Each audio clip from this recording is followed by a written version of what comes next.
Bonjour à tous et à toutes. Aujourd'hui, je continue de te parler de l'amour, l'une des facettes du fruit de l'esprit qui, comme tu le sais, est mentionnée dans Galates, chapitre 5, versets 22 et 23. Et dans la vidéo d'hier, je te disais que tout ce que tu faisais devait être motivé par l'amour, et que sans l'amour, tu n'es tout bonnement rien. Rappelle-toi aussi que l'amour tire son origine du sacrifice de Jésus-Christ. Il s'est sacrifié par amour, mais aussi par obéissance au Père. Philippiens 2, versets 8 à 11 nous dit d'ailleurs que Jésus s'est humilié et s'est rendu obéissant jusqu'à la mort. Je vais maintenant te parler de ce que l'amour est et de ce que l'amour n'est pas. L'amour doit être le reflet de Christ.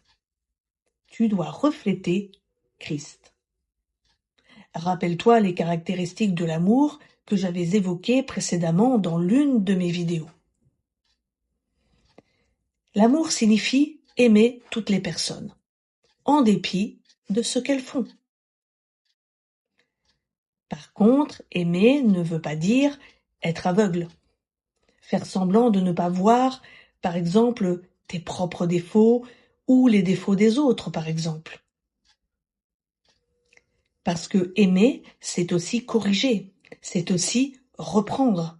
Ce n'est pas cacher la poussière sous le tapis, par exemple.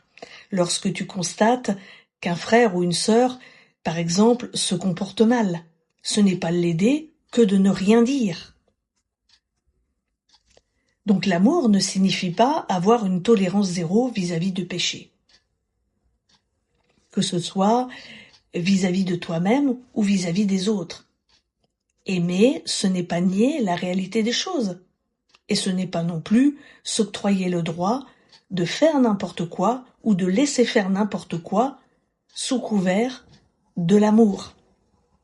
Après, lorsque l'on reprend un frère ou une sœur, ça doit toujours être dans l'amour. Après, libre au frère ou à la sœur de corriger son attitude ou non.